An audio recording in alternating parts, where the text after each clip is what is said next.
Bonjour et bienvenue dans cette seconde vidéo d'introduction tutoriel couvrant les basiques ainsi que les outils de mesure et d'analyse disponibles à travers la plateforme d'échange Darwinex, donc qui met en relation directe traders et investisseurs. Cette plateforme d'échange a été créée et est gérée par la compagnie TradeSlide Trading Tech basée à Londres et régulée par la FCA pour les activités de courtage et d'asset management. Ce tutoriel se fait donc aujourd'hui au format vidéo, histoire qu'on avance un peu. L'objectif serait que d'ici quelques mois, on puisse avoir non seulement le site et l'interface en français, mais aussi une librairie contenu éducatif complète et détaillée disponible en ligne pour que d'une part les utilisateurs d'aujourd'hui puissent avancer et assimiler pleinement tous les concepts, et de l'autre permettre aux futurs utilisateurs de disposer de toutes les connaissances nécessaires pour démarrer sur de bonnes bases. Donc aujourd'hui, on va étudier la notion de deleverage ou levier Darwinex. Donc le deleverage, contrairement à la notion de levier nominal, va nous permettre de mesurer le risque inhérent aux positions trade. Donc la notion de risque ici, vous pouvez la retrouver dans le précédent webinaire qui traite de value at risk. Donc vous regardez et vous comprendrez immédiatement ce dont on parle. Donc le deleverage permet de mesurer le risque inhérent à chaque trade ou position. On va illustrer immédiatement la chose pour bien comprendre la problématique à laquelle on doit faire face immédiatement en fait quand on parle de levier en termes de nominal. Donc on va prendre cet exemple. Ces deux trades en levier 5 sont-ils comparables? Euro-dollar, pound yen. La réponse est probablement non, puisqu'ils n'ont pas la même volatilité. Donc à partir de ce constat, comment mesurer le risque de trades multiples simultanés? Comment on pourrait mesurer le risque afin de l'ajuster pour avoir un risque homogène au sein d'une position composée de multiples trades? Donc par exemple ici nous avons deux trades à levier, donc deux trades chacun à levier égal. Mais sauf que ici nous avons l'USD-CAD qui va être sur une petite amplitude en termes d'écart type et le pound yen qui va être très volatile. Donc ici on voit que malgré un levier égal, on n'a pas du tout un risque homogène. Donc c'est pour pouvoir répondre à cette question, comment mesurer le risque de trades multiples simultanés, que Darwinex a créé le deleverage, donc qui mesure le risque de chaque trade en multiple de risque euro-dollar. Donc ça va être notre norme finalement, le risque en termes de donc la volatilité. La norme sera la volatilité euro-dollar. Donc pour être clair, en fait la volatilité euro-dollar sera notre base de référence.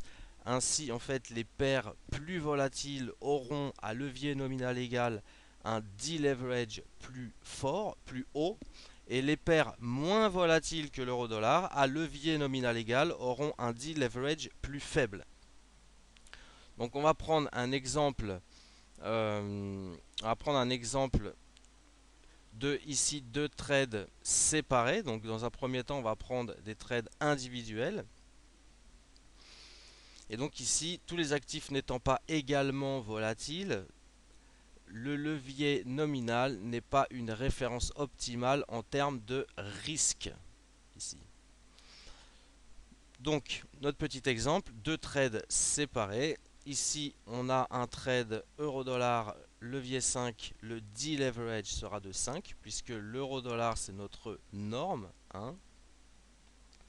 Et ici, nous avons un trade pound yen toujours en levier 5, mais le pound yen étant lui 20% plus volatile que l'euro-dollar, nous serons ici sur un deleverage de 6. Ok, donc là je pense que c'est assez, pas trop tellement compliqué. Hop, donc on va immédiatement passer à la suite.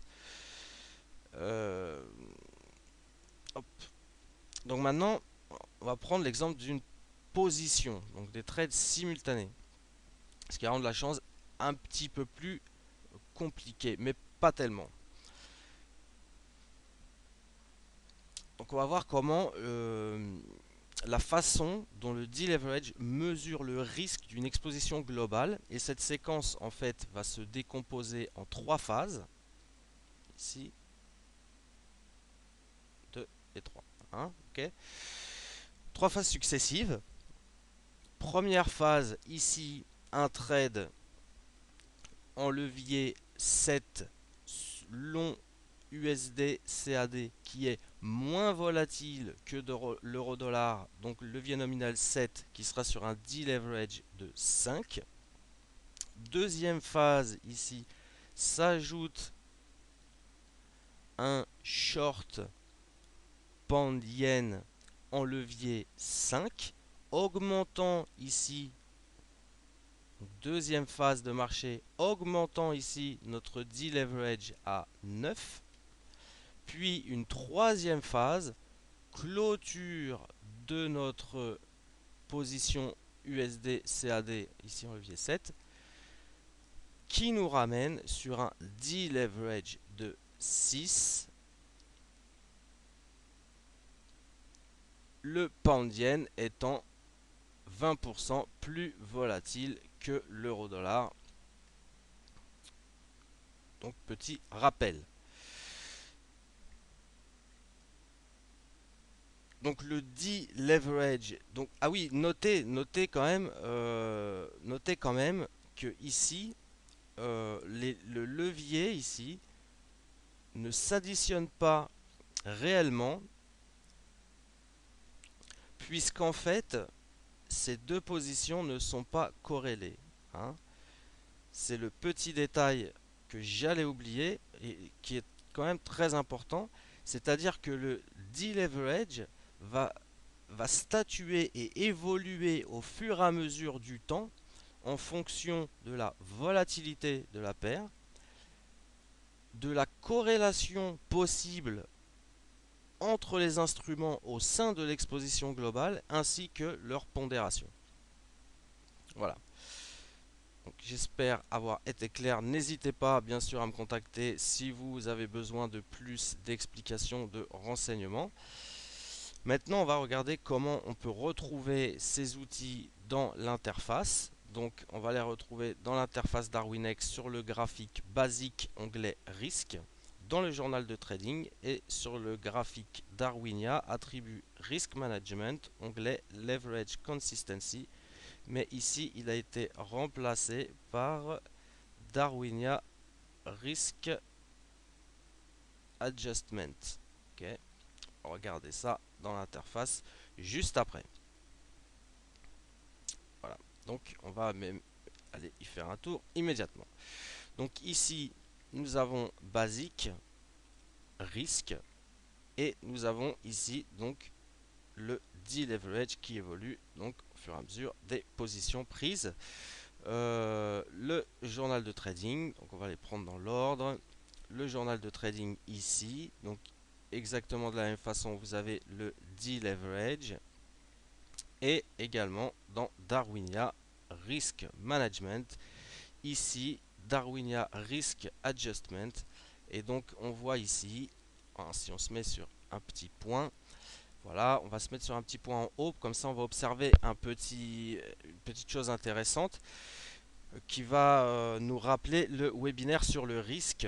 Donc ici on voit qu'on a un deleverage sur cette position de 5,42.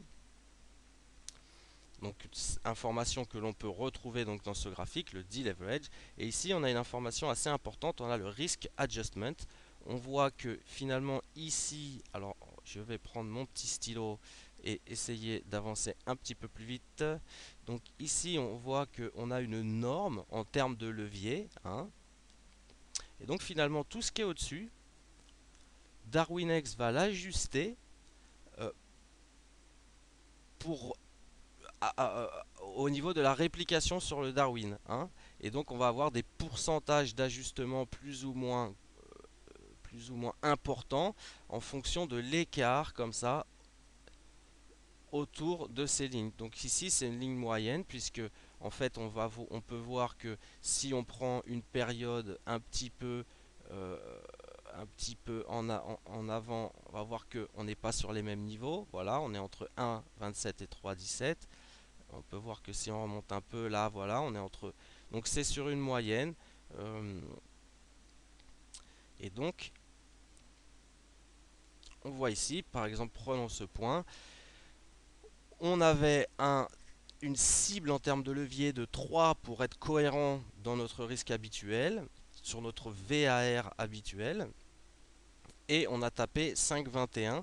Donc on a eu donc Darwinex a fait un ajustement de risque sur la translation en fait entre stratégie et Darwin de 8,5%. Donc voilà un petit peu le petit outil supplémentaire que je voulais vous montrer au passage. Et donc je vous donne donc maintenant rendez-vous sur darwinex.com. L'inscription est gratuite et sans obligation. Il vous suffit d'un email, d'un pseudo de votre choix et d'un mot de passe. Vous pourrez de cette manière bénéficier de tous les outils diagnostiques avancés simplement en connectant votre compte MT4 depuis n'importe quel broker. J'ajouterai enfin pour finir que ces notions de base sont capitales pour qui voudrait ensuite distribuer sa stratégie afin de bien comprendre les tenants et les aboutissants, comme on pourrait dire. Comprendre ces outils, c'est pour le trader comprendre les potentielles divergences en fait qu'il y aura entre sa stratégie et son Darwin et comprendre également comment fonctionne un peu le classement darwinien. Pour l'investisseur, c'est tout simplement en fait vital puisque on est en train ici d'étudier les mesures qui vont déterminer la construction de l'instrument financier sur lequel il va investir. Donc là, c'est quand même des notions qui sont certes basiques mais importantes pour la suite. Si vous avez des questions, suggestions, des retours, comme d'habitude, contactez-moi à nicolas@darwinex.com, Skype nicolas.darwinex. Je vous répondrai sans délai et avec grand plaisir. En vous souhaitant une bonne journée et à bientôt. Bye bye.